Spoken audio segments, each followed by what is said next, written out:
Hi, everyone, and welcome to our webinar today, HCM Excellence Spotlight, How WCG's award-winning playbook is redefining connection for remote teams. I'm Rachel Cooke, the CEO of Brandon Hall Group. This session is eligible for HRCI, SHRM, and ATD professional development credits.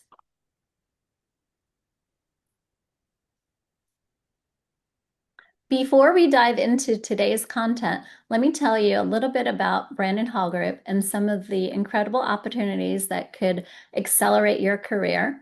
Brandon Hall Group is a leading professional development firm that has been serving learning, talent, and HR executives worldwide for more than 30 years. We've advanced the growth and performance of millions of employees and leaders through our cloud-based platform, delivering evidence-based research, data, and certification programs that empower organizations to achieve excellence in every area of human capital management. Our impact spans for more than 10 million employees and executives globally, supported by a comprehensive research library, strategic insights, and prestigious awards program. Below is a sample of the organizations we are proud to partner with. We have incredible learning and networking opportunities. We have 2 BRIC events scheduled for next year, our AI Summit on October 15th and our Leadership Summit on November 17th and 18th. For more information, please visit our website and click under the Events tab. All details and applications for everything I've mentioned will be available in a PDF that you will receive within 24 hours after this webinar. The HCM Awards honoring innovation in training, learning, and HR, this program is closed and announcements will be made in August. The Technology Awards recognizes solution providers in learning, talent management, and workforce technologies, which is already launched on April 20th with a September 4th deadline, along with our Education and Technology Awards that celebrates K-12 universities and education associations transforming learning following the same timeline. Finally, the Excellence in Action Awards spotlight organizations of all sizes that prioritize employee voices and create people-centric cultures. The 2026 program is also launched this month and open through September. Whether you're an HR, technology provider, education institution, or organization committed to employee engagement, there's a Brandon Hall Group Award designed to recognize your achievements and elevate your reputation in the industry. Speaking of celebrating our awards, we host our annual awards gala at the HCM Excellence Conference. In addition to this celebration of excellence, the conference offers 3-day sessions packed with research insights, proven frameworks, and award-winning organizations sharing their best practices on stage and throughout numerous networking events. Joining me today, Lisa had also been part of our speakers and our community at our event this year. So I'm really excited to bring her here or open up to her in just a few minutes. And also just wanted to put a plug in for next year. We look forward to seeing you on January 26th through the 28th in West Palm Beach, Florida. Before we turn it over in just a second to Lisa, I would like to quickly ask you a poll question here. If you could share, what would you like to learn more about our Eminence program to our Brandon Hall Group Institute Awards program, 2027 HCM Excellence Conference, or BRIC events? Mark all that apply. And we'll give you just a second here to complete your reply. And Ivy, if it's time to close, all right. And then thank you all for taking the time to respond. And if you have questions or would like to comment at any time during our presentation today, please do so in the Q&A chat, which is in your panel control bar. We'll be answering questions throughout. And now I'd like to warmly welcome Lisa Calicchio, Chief Human Resources from WCG, who has also been an Excellence Award winner, a speaker at our event, had the privilege of co-presenting with her earlier this year. She's going to be sharing insights from her award-winning program, talking about their strategic alignment, design and development, implementation and delivery, measurement and impact, and future lessons learned. Congratulations again on receiving 2 Brandon Hall Group Awards for Future Work, Best Approach to HCM Innovation, and Best Management of a Remote or Hybrid Workplace. And now I'd like to turn it over to you, Lisa. Welcome. Thank you. Thank you so much, Rachel. Thank you, Ivy, for helping out in the background. And of course, thank you to everyone who is here with me today. Thanks for spending a little bit of time just hearing about what we like to think about at WCG has been our special sauce in being a fully remote workforce. And as we understand it, one of fewer and fewer. So we'll let you in on some of the things that we have found really helpful for us and things we'd recommend perhaps avoiding.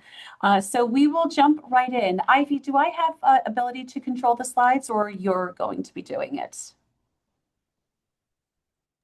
I see the slides are changing, so I'll just go with that. And then if you want to let me know if I can advance them myself, that's great. But wanted to share how we're going to spend our time together this morning, really share the journey to our Remote Workforce Excellence Playbook, which is what Rachel referenced we won 2 awards for. And we're super proud of that because it took us a really long time to do it, but more importantly, how people use it.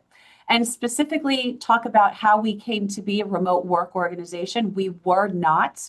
I'll talk about what happened that made us become, and really how we've evolved in the 6 years since that time, how the playbook came to be, what we're actually doing now, and our general advice for remote workforces. Next, please. So a couple questions. I'd love to just know who I'm speaking to in terms of this audience, your experience with remote work. Can you answer the poll question? Is your workforce currently fully in office, fully remote, or hybrid?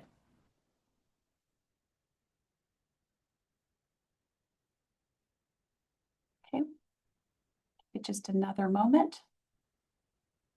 Looks like we have about 50% of folks clicking in. Okay. It looks like by far and away hybrid. I'm not surprised by this. Everything that I've read and all the research points to, many companies have pivoted to hybrid, perhaps as a permanent state or even as a step toward fully in office. And currently you can see fully in office and fully remote based on all of you is tied. So hybrid, thank you. Thank you for sharing that. Can we go to the next poll, please? If you are fully remote, were you always remote? Or was that a pivot? There was some type of event like a COVID pandemic that led you to become remote. Okay, looks like one response coming in, 2 responses coming in.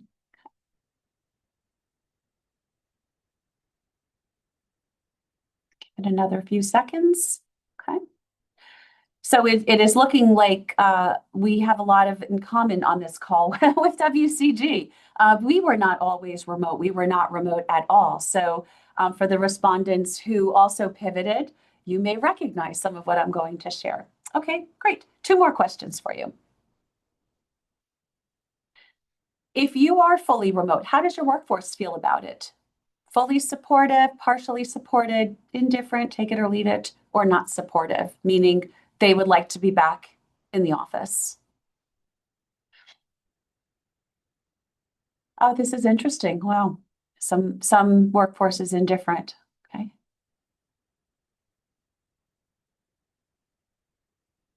Okay. Get another moment or 2. So split between fully supportive, folks love their remote work, or take it or leave it. That one surprises me, but that's great. That's why we ask these questions. Would like to hear the world that you operate in. And then last poll question. This is about your people leaders. Do you feel your people leaders' capabilities as people leaders are fully developed, partially developed, underdeveloped, or non-existent? This will become relevant. We have found this to be really one of the relevant factors in our success in remote work. Okay, so looks like majority of folks clicking in partially developed. I would say for WCG, we're similar, probably between partially to fully. Okay, great. All righty. Thank you. Thank you for the polls. So we talked about how companies became to be remote work. I'm sorry to bring back traumatic memories. I certainly don't want to incite PTSD for Rachel or anyone. But does anybody remember we had a pretty monumental moment in time back in 2020 with the COVID pandemic? As a matter of fact, fun fact, I can laugh at it now. I couldn't laugh at it then. That was actually my first week on the job at WCG. I started on March 9th, 2020, and I think the world shut down thereafter. So the COVID pandemic was really a launch point for many organizations to pivot to remote work, whether permanent or not permanent, and WCG was no exception. We were one of those. How can I advance the slide here? Just look, there we go. Thank you. I don't see my little buttons here. So thank you. Thank you, Ivy, for helping. So many of you, I assume almost all or all of you on the call are HR professionals like myself. And I'm guessing perhaps one of these reactions may have been yours, maybe two, maybe all of them, with the exception of teaching my kids algebra because I only have cat kids, so I don't have to worry about algebra. I certainly had the concerns raised here. And a lot of this, frankly, fell at all of our feet on this call. Next, please. From that reaction, our HR to-do list really exploded. It's not only keep the business running, keep employees getting paid, hire people, coach people. We now had a whole new set of priorities that landed on us. And for our team at WCG, the mantra became, let's get through one day at a time. What we were trying to solve is to really stabilize a workforce environment that was not remote. We had not been remote literally overnight or within a week while continuing to run the business and provide excellent services. WCG provides clinical trial support to pharma companies, medical institutions, clinical research organizations, and we help advance clinical studies that bring new medicines to market. The patients in our studies don't care about the problems we're dealing with remote work. We're trying to get new medications to save people's lives who have stage 4 cancer. So the business needed to keep going. We needed to work behind the scenes to figure out how to keep the business going. And these were just a sampling of some of the tasks and actions that dropped onto us literally overnight with the onset of the pandemic and flipping to remote work. There was, hopefully some of you recall this, there was constantly changing guidelines and public health guidance. Not only were we in HR trying to understand it ourselves, but simplify it and explain it to others. We had to determine, I think we had about 20 sites at the time, which sites would shut down, who can't work on site, and how to enforce it. We had physical sites, so everyone was in offices, and some of these sites actually sent out medical kits to participants in clinical trials. So not exactly easy to shut that down and ship that type of stuff to employees' homes. There was the endless protocols for COVID-19 symptom reporting, how we had to handle quarantine, isolation, the infamous contact tracing. We had to triage roles into which roles needed to be in offices, like the folks that were shipping kits, and then what would that look like? We had to stand up a remote work policy. And last and most importantly, we had to continue to ensure that the business would run. As I mentioned, we run clinical trials, and patients in those trials sometimes are devastatingly ill. Think of a stage 4 cancer patient where a clinical trial drug may be their only hope. We have to keep going for that. So business continuity was super important. And for us in HR, that included adjusting approvals, onboarding, offboarding, how we did payroll and compliance. So I'm sure your list was probably quite similar, and this is just a sampling. Next, please. How did we get through one day at a time? One of the things that we found employees needed the most was expanding or creating sick caregiver and COVID leave. Employees were getting sick. Their families were getting sick. We had employee relatives who passed away from COVID. Perhaps you had that as well. So we had to figure out very quickly, how do we give people the time and the space that they need to get well when there was no solution? This was the early days. There was no COVID vaccine. So leave policies and all of the implications of that, like staffing, became huge. We had to provide guidance on travel and meetings. Our salespeople, they're on the road all the time. What does that look like? Introducing work from home standards, things like equipment, security, expense reimbursement, office chairs, performance expectations. Not everyone had a suitable place to work in their homes. And that was a challenge for a lot of our employees. And couple that with their children were homeschooled and home learning, and in many cases, their partners or spouses. So in some cases, you would have multiple individuals in a household all trying to do their business or their schoolwork. And a lot of employees said it was very, very challenging because of their living arrangements. So we're trying to help with that. We looked at support programs such as hardship funds, emergency advances for folks, especially folks who became unwell because of COVID, childcare support. We really also were concerned about our culture. I think I'm not alone when I say this. COVID was a very lonely time for people personally and professionally. We heard about that from our employees. We wanted to make sure we still had ways for employees to learn in a remote environment. We still did engagement surveys. We did a lot of pulse surveys and listening sessions and feedback loops. And of course, we remained focused on recognizing and having connection opportunities, even though they were virtual in those early days. Next, please. So, what did this work really become? There was a lot of it, but it really became about supporting our workforce through chaos, confusion, stress, and fear. Remember, this was before people could even get access to COVID tests, let alone vaccines. So, it was a highly stressful time for people personally and professionally in every industry, and ours was no exception. So some of the things that we really wanted to make sure that we focused on in HR and equipped our people managers were things like psychological safety. We spent a lot of time helping managers try to recognize anxiety and distress that their employees may have been in, whether it was something like, I don't have childcare, to my mother just died from COVID. We had all those situations. We also really worried about workload boundaries. It's very easy to get caught up in the always on dimension of work when you work remotely, and that's not good. That's not healthy. It's not sustainable.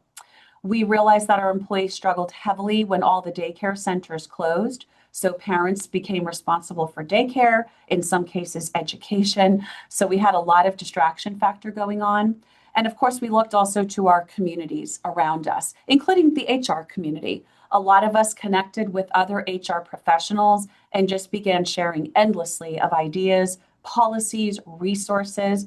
I remember we did a whole, I think it was a 30-page of home activities for children that we compiled so parents could focus on their work while their children were doing activities because schools were closed. So you had to get really creative, and leaning on networks was super helpful. And of course, organizations like Brandon Hall Group provide resources as well. So definitely tapped into everything we could to try to stitch together a program that worked.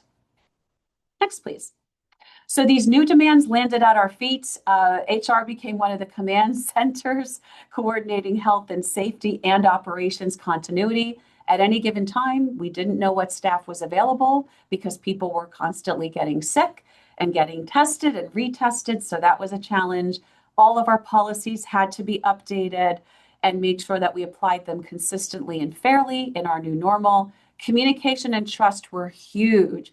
Talking to people constantly, although it was remote, was a game changer. I'll talk a little bit more about that in a moment. And for certain, we saw that our people managers bore the brunt of this, which is why I asked the poll question. So next, please.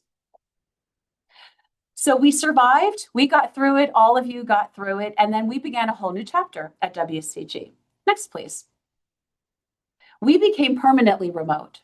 So the decision was made to close all of our offices except our headquarters, which is where I'm standing right now, because we actually, as we evolved as a remote workforce over the 3 or 4 years of the pandemic, we saw productivity go up, We saw engagement go up. And we've actually been able to recruit people that we would never be able to recruit before because of our footprint. So the decision was made in 2022 to go permanently remote. And yes, really, we get asked that all the time. We have no offices except for our headquarters office, and we have one office where they ship those kits out that I told you about earlier. So how did we optimize this? We're going to get into the meat of this. Next, please. The list of priorities changed because we wanted to make sure that we were optimizing remote work, not just getting through it. So things like refining policies, ensuring business continuity, updating work from home standards, how do we think about the culture? All of that work continued, but it took on a new flavor because we were now permanently remote. So how do we get good at this and how do we optimize it? Next, please. And then came the CEO mandate from Sam Srivastava. We are officially remote. It's 2022. This is our new normal. And he posed two key questions to the entire organization, which the HR team leaned into. How do we standardize and measure so remote work is durable and sustainable and not just a temporary thing that we exist through? And how do we optimize the work while protecting engagement, retention, and equity and our culture? So one of the things that we did was our playbook. Next, please. We commissioned a team that we wanted to ensure we had a resource that particularly our managers, but managers and employees could utilize that had best practices to really build and enhance virtual and in-person connection, because eventually the pandemic ended, while being fully remote. And so here's just a quick run through of what we actually did. It was almost a year-long project. Please note, it was not an HR-led project. It was a business-led project. Our executive sponsor was actually our chief operating officer. So from the leadership discussion over how we mobilize and build this playbook, to project chartering, to making sure that we had a good mix of people across the company, to drafting it, to publishing it, was just about 9 or 10 months. And we went live in December of 2024. So I'm going to give you a peek at that. Next, please. This is actually the playbook. It's a digital playbook, so it's not a physical playbook, but it's digital. And this is the opening screen. It's available to every employee and every manager. And it's called Stay Connected, Thrive Remotely, or it's affectionately known as the Remote Work Playbook. So I'll give you a quick tour of what that looks like. So managers or employees, anybody has access to this. There's nothing proprietary or confidential here.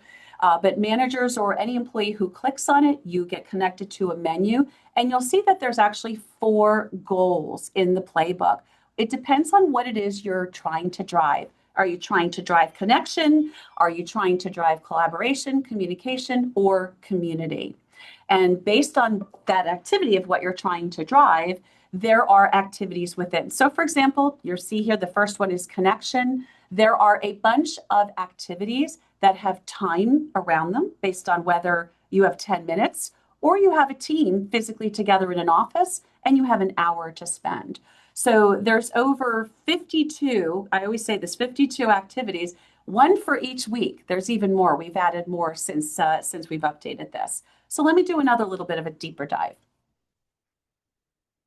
What is your role? We ask the folks who are going into the playbook, are you a people leader? Are you an employee? Because the list of activities may be different or slightly different based on the role that one is in. So we do ask people to tell us what type of role that they're in.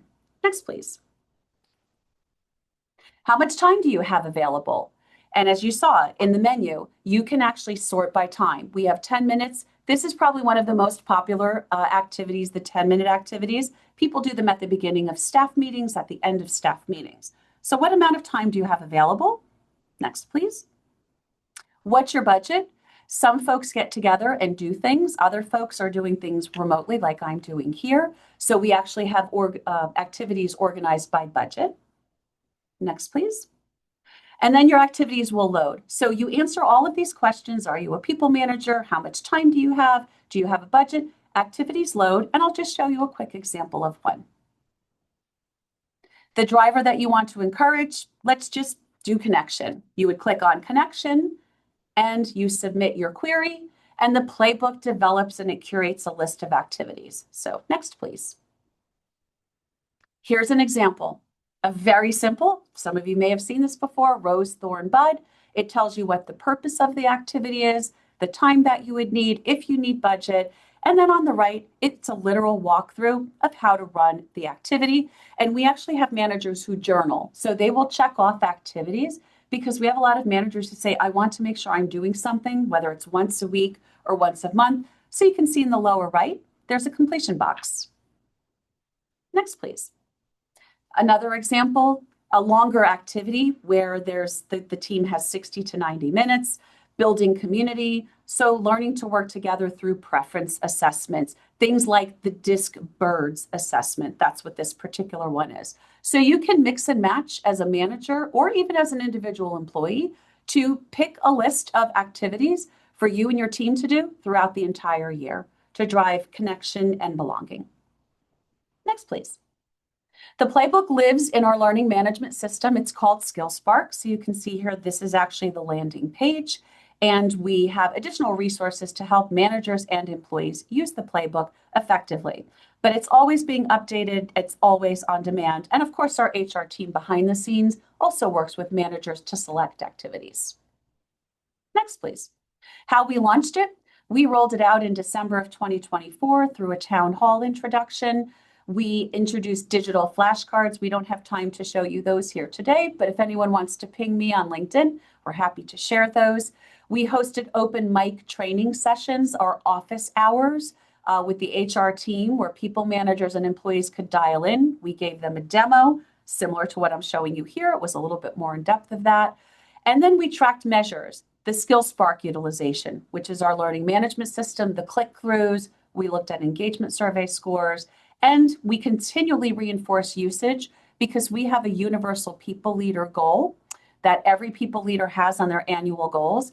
And utilization of the remote work playbook is included in that goal. So lots of ways that we measure. Next, please. Just as we're coming up on time, wanted to just give you a couple of proof points on why we believe that this has been successful for us.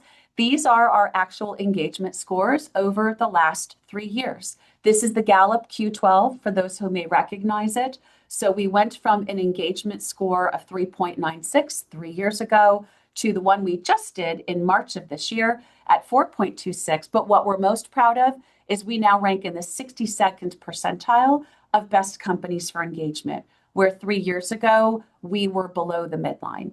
So we like to think that we're doing a lot of things right. We always have opportunities for improvement, but we also feel that the engagement playbook has been a big factor in helping people feel engaged and connected. Next, please.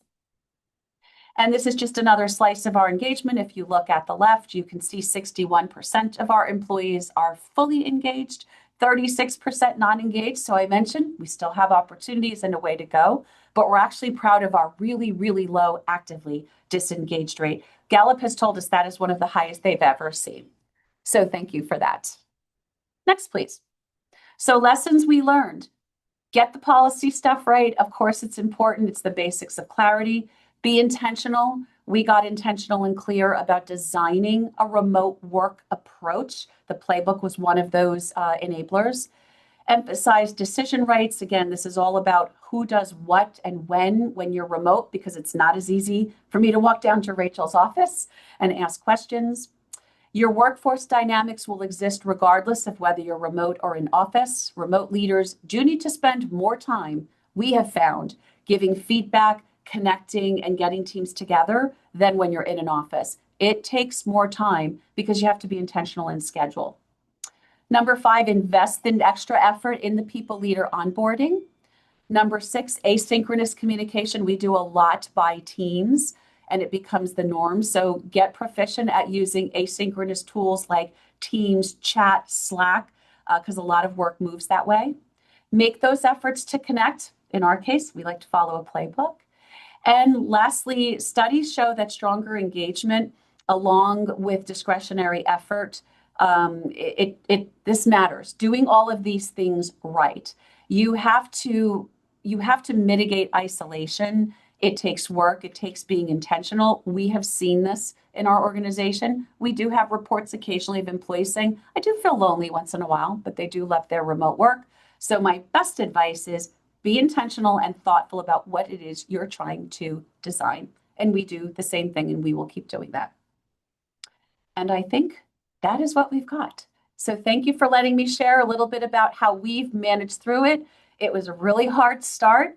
We still have work to do, but we're super proud of how far we've come and really proud of the efforts that are showing up in our engagement scores.